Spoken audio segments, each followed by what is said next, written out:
I've watched so many of them come here. Men of faith, men of steel. They all seem to think they can impose their little rules on me. Today, well, we're going to talk about one of them. A man so rigid in his beliefs, walking right into a world that's been waiting, very patiently, to break him.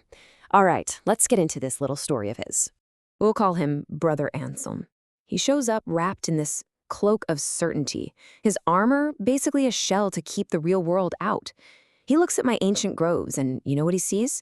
Not a living world, but a kind of heresy that needs taming, a wildness that needs to be disciplined. He actually believes his laws and his little sword are enough. He really has no idea what he's just wandered into. And that's the beautiful irony, isn't it? He's carrying all the weight of his institution, his order, his pride. And he thinks he can conquer a force that doesn't even know what his titles are. He's here to bring structure, you see. But he's about to find out that I have a structure of my own, and it is much, much older than his. Now, to really get what happens next, you have to understand the man himself. His mind? It's not a garden, it's a fortress. We'll call it his architecture of pride.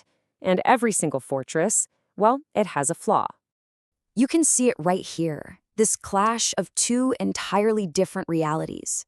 On his side, you've got his world. These predictable, rote prayers, laws written on dusty old parchment, armor that literally constricts him. And on the other side, you have me. You have the deep, honest sound of the earth breathing. You have the primal geometry in the way my branches grow, a superhuman vitality that just laughs at his mission of control.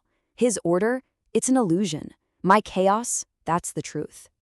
I don't need to break down his walls with force. That's too easy. Instead, I just reflect him. I become this uncanny mirror, showing him all the pieces of his own soul he has tried so very hard to bury under all those robes and all that righteousness. And so he starts to see it. His precious laws, they aren't protection. They're a gilded cage. He realizes that his celebrated spark of reason has really only taught him how to act like a cornered animal. And in the shifting shadows between my trees, he sees his own inner darkness take shape, a long overdue confession that he just can't pretend isn't there anymore. So once those cracks start showing on the inside, the whole external structure begins to just crumble. This is the next phase. It's the complete cancellation of his identity. I like to call it the logic of zero. It's where all his worldly value is rendered, well, meaningless. And it happens slowly, one agonizing step at a time. His status as a knight? It means nothing to the ancient groaning of my oaks. His virtue is shown for what it is, a pathetic trade, giving up the lived fire of actual existence for some hollow piety. His authority wasn't some golden chain of command. It was an institutional leash. And then finally, all his social masks just melt away, leaving him completely exposed. And in that moment of total vulnerability, when he has absolutely nothing left to hide behind, he finally sees it. Before him stands a figure he thinks he recognizes, but oh, he is so terribly wrong. This is not the gentle savior from his books. This is the Eucini Christ, the hero king of the depths. This is the shadow of what humanity could become. So what is this shadow of the Overman?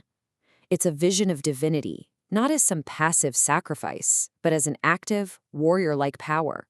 A being who wrestled old gods in the abyss and came back with skin like flint and eyes of cold fire. It's a fundamental challenge to everything Anselm has ever believed.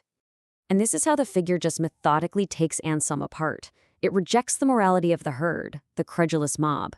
It offers a kind of sovereignty that doesn't come from God, but from the void itself. It embodies this energetic spirit of becoming, which makes his rigid, dogmatic spirit of gravity feel so leaden and so dead. It's the perfect trap for a man built on pride. After that confrontation, there's nothing left. Anselm's world, his certainty, his very idea of himself, is just incinerated. And he finds himself at a final tribunal, not one of judges and priests, but one of ash and embers.